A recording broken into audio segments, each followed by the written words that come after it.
Hey guys, हमने last अपनी class के अंदर फंक्शंस में आर्गुमेंट्स देखे थे और लास्ट जो एग्जांपल्स था वो बहुत ही शानदार था। उसमें हमने देखा था कि स्ट्रिक्ट टाइप्स हम कैसे यूज कर सकते हैं डिक्लेयर के साथ और कैसे हम बाउंड कर सकते हैं फंक्शंस को कि वो हो जिस डेटा टाइप्स के लिए हम डिमांड करें उसी टाइप का है वो आर्गुमेंट के अंदर डाल पाए।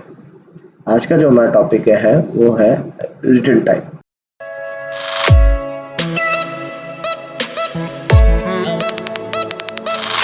रिटर्न क्या करता है? रिटर्न फंक्शन से प्रोग्राम को एक्सप्लिसिटली बाहर लाता है। समझते हैं इस बात को। मैंने फंक्शन बनाया,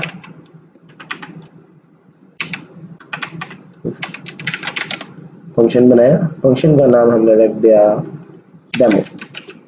सिंपली इसमें 3 लाइन लिखी हुई थी, इको हेलो, इको हाय और इको इट्स टेस्ट। सिंपली 3 लाइनें लिखी हुई है, 3 इको है हमारे पास। मैंने फंक्शन को कॉल किया डेमो और हमारा डेमो फंक्शन कॉल हो गया। Hello hi test.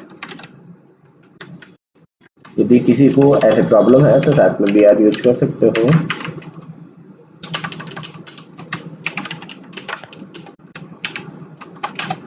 Okay, next line में आगे नाउ मैंने यहाँ रिटर्न लगा दिया।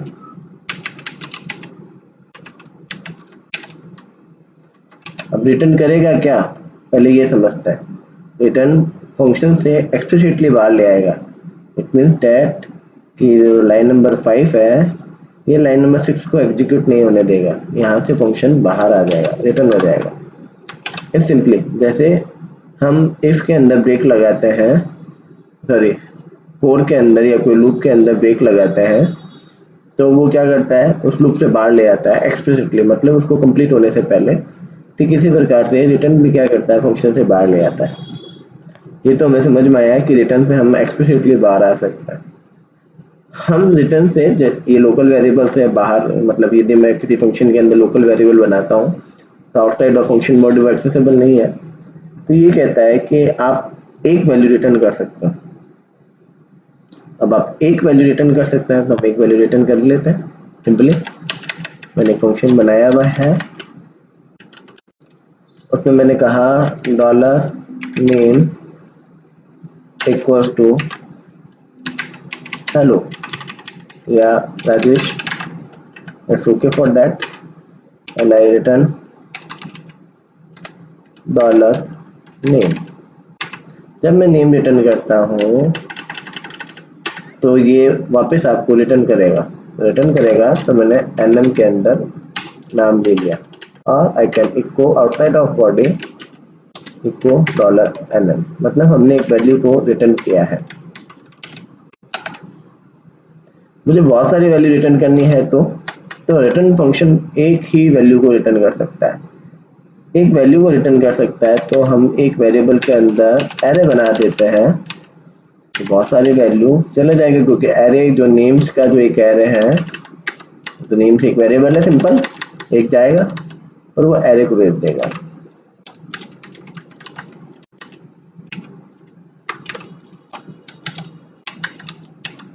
सिंपली तो हम now we can print underscore dollar nf। Now array return कर रहा है हमारे पास फंक्शन रिटर्निंग एरे। फंक्शन क्या रिटर्न कर रहा है, एरे रिटर्न कर रहा है। तो पहला जो एग्जांपल था function returning a single value, now multiple value return करना है तो I can use array and object everything anything जो आपको पसंद हो या जो आपके यूजेज में हो उनको आप रिटर्न कर सकते हो। तो सिंपली पहले एक वैल्यू रिटर्न कर दी, सेकंड वेरिएबल में हमने क्या रिटर्न कर दिया, एरे रिटर्न कर दिया। अभी जो अब हम क्या करना चाह रहे हैं कि फंक्शन जो है वो एड्रेस रिटर्न करें। तो मैंने कहा फंक्शंस जो है मेरे पास एक नेम नाम का वेरिएबल है, मेरे पास एक नेम नाम का वेरिएबल है, उसके अंदर राजेश है। Okay, when I return name simply, तो व्हेन आई कोई प्रिंट जो भी करवाना है तो I can print Rajesh. Now I want to return address, तो जब मुझे रिटर्न करवाना है रेफरेंस को तो I use ampersand here, and whenever we get demo we can use address. Now जो लोकल वेरिएबल नेम बना है हम उसको उसी को एक्सेस कर रहे हैं।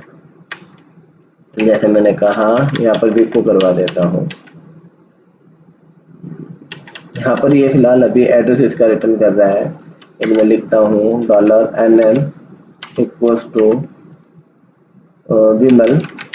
तो इंटरनली जो लोकल वेरिएबल अंदर नेम है उसके अंदर भी विमल हो जाएगा। तो ये सिंपली एग्जांपल है किसका, रिटर्निंग एड्रेस। यदि आपका कोई फंक्शन एड्रेस रिटर्न कर रहा है तो आप इसको ऐसे रिटर्न करवा सकते हैं। सिंपली नो डाउट बहुत से बच्चों को ये भी नहीं समझ में आया होगा। आप देख रहे हो पेंटामेंडम को कराया, तो ये तो सिंपली आपको ऐसा लग रहा है ओवरराइट हो रहा है, पर एक आगे जब हम कभी अच्छे से पढ़ेंगे तब हम इसको एक बार और समझेंगे, तब आपको समझ में आ जाएगा कि एड्रेस भी हम रेफरेंस जो रिटर्न करवाते हैं वो कैसे हैंडल हो सकता है। आई थिंक आपको ये चीज़ समझ में आ रही होगी कि जब हम एक रेफरेंस को रिटर्न करते हैं तो जो ऑपरेटर है एम्परसेंड उसका यूज करना पड़ता है हमें, और वो क्या कर देता है, जो रिटर्न होता है वेरिएबल उसका वैल्यू और एड्रेस दोनों ही वो उसको हैंडल करा देता है। मतलब हमारे यहाँ पर टेक्निकली बात करें तो नेम नाम का एक अलग वेरिएबल बनता था और एनएम नाम का अलग वेरिएबल बनता था। यहाँ पर अभी सेम ही कंटेंट को दोनों एड्रेस कर रहा है।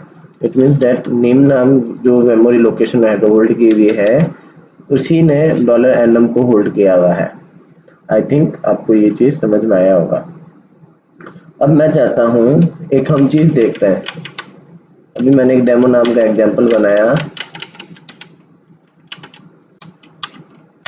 और मैं इसके अंदर दो वैल्यू चाहता हूँ, तो val1 और val2, और मैं कहता हूँ रिटर्न कर दो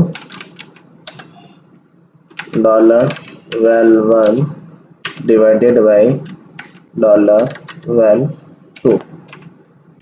simply I call the function, मैं फंक्शन को कॉल कर लेता हूँ। यहाँ मैंने भेज दिया 9 और यहाँ भेज दिया 2। What's the output, let's check. ये सिंपली 4.5। नाउ मैं ये चाहता हूँ कि जो मेरे PHP 7 जो है वो रिटर्न टाइप को सपोर्ट करता है, तो यदि अब मैं चाहता हूँ कि मेरा जो वैल्यू है वो केवल इंटीजर में रिटर्न हो, देन मैं यहाँ अपने प्रोग्राम के अंदर रिटर्न टाइप बता सकता हूँ। ऐसा आप JS में भी बता सकते हो, मैंने बता दिया इंट। तो अब इसका मतलब ये है कि जो मेरा फंक्शन है वो क्या रिटर्न करेगा, इंटीजर रिटर्न करेगा। Let's check. आई थिंक आपको ये समझ में आया है कि मैं चाहता हूँ कि मेरा फंक्शन जो है वो इंटीजर रिटर्न करे, तो उसने इंटीजर को रिटर्न किया। मैं चाहता हूँ यदि इंटीजर रिटर्न नहीं हो रहा है तो वो एरर दे दे, तो वही सिंपली डिक्लेयर, फिर स्ट्रिक्ट टाइप ऑन कर दो।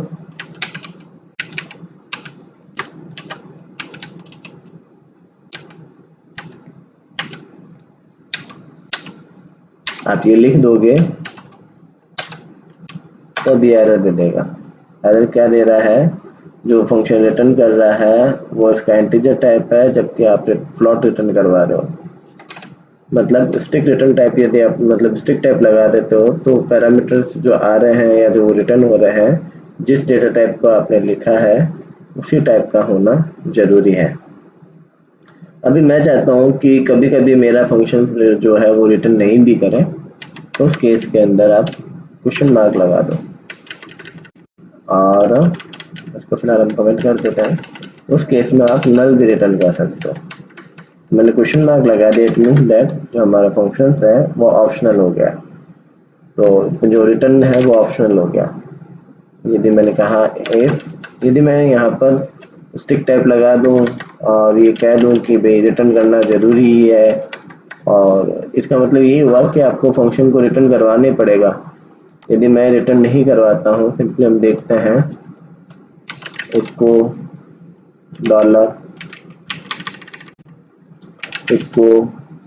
$val 1 प्लस $val 2, तो आपको कहेगा कि भाई आप रिटर्न करो। आउटपुट को 11 दे दिया, वो कहता है आपको रिटर्न कर पाना ज़रूरी है। यदि आपने यहाँ पर रिटर्न कह दिया तो मैं रिटर्न नल करवा सकता हूँ।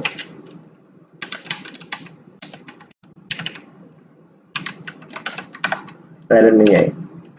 इट मीन्स डैट यदि मैं यहाँ क्वेश्चन मार्क नहीं लगाता, data mark can't return null, it means that ये हमारा ऑप्शनल बन गया है। यदि आप रिटर्न करवाना चाहो तो करवा दो, अदरवाइज आपको रिटर्न तो करवाना होगा, न रिटर्न करवाना होगा। तो इज अंडरस्कोर इंट फंक्शन लगाते हैं $val डिवाइडेड बाय $val 2। यदि डिवाइड होने पर सिंपली हम इसको एक वेरिएबल में जोड़ लेते हैं, अदरवाइज ओके फॉर दैट। यदि वो इंटीजर होता है देन आप रिटर्न कर दो।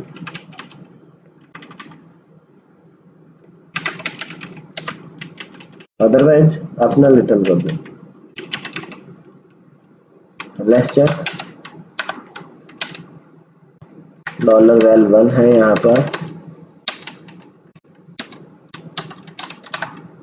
आउटपुट में कुछ नहीं है क्योंकि ना रिटर्न कर दिया। यदि मैं वैल्यू ऐसी दे दूँ जो डिवाइड होने पर इंटीजर ही रिटर्न करेगा, दैट टाइम आपका आउटपुट आ जाएगा।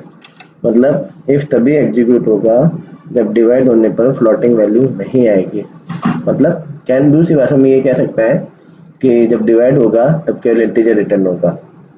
तो ये चीज़ जो है वो PHP 7 में आई है, 7.4 में आई भी है कि आप किसी चीज़ को ऑप्शनल पैरामीटर भी बना सकते हो। तो आई थिंक हमने सभी टॉपिक्स को, रिटर्न टाइप के सभी टॉपिक्स को कवर कर लिया है। तो एक बार हम फटाफट पढ़ लेते हैं। हमने सबसे पहले क्या पढ़ा कि फंक्शन जो है वो केवल रिटर्न वैल्यू करेगा। हमने सबसे पहले ये देखा कि हम रिटर्न का यूज क्या होता है। रिटर्न का यूज क्या है कि फंक्शन रिटर्न लिख देते हैं तो वो एक्सप्लिसिटली फंक्शन से बाहर आ जाता है। रिटर्न के बाद जितने भी स्टेटमेंट्स होते हैं वो एग्जीक्यूट नहीं होंगे। दूसरा होता, फिर हमने देखा, हमने एक वैल्यू रिटर्न करके देखी, फिर हमने एक एरर रिटर्न करके देखा, फिर हमने एक एड्रेस रिटर्न करके देखा, फिर हमने टाइप डिक्लेरेशंस किया कि आप आपको कुछ ना कुछ रिटर्न करनी है, जैसे फ्लोट का करना है, इंटीजर का करना है, जो भी। मान लो वो और कोई रिटर्न करता है तो वो एक्सेप्ट कर रहा था, मैं कहता हूँ नहीं, यदि इंटीजर रिटर्न कर रहा है तो उसको कोई इंटीजर ही रिटर्न करे। तब हमने स्ट्रिक्ट टाइप डिक्लेयर कर दिया। फिर हमने जो रिटर्न टाइप है उसको ऑप्शनल बनाने के लिए क्वेश्चन मार्क लगा दिया, जिससे हम नल भी रिटर्न कर सकते थे। It simply example. Return type के इतने कंसेप्ट होते हैं, बाकी आई थिंक ऐसा और कुछ नहीं होता जो रिटर्न टाइप में समझाने की बात है। हाँ, यदि मेथड होंगे तो मेथड के साथ भी ये सेम रूल फॉलो होंगे। तो मैं उम्मीद करता हूँ आज की क्लास आपको रिटर्न्स के रिलेटेड बहुत कुछ समझाया होगा। Thank you.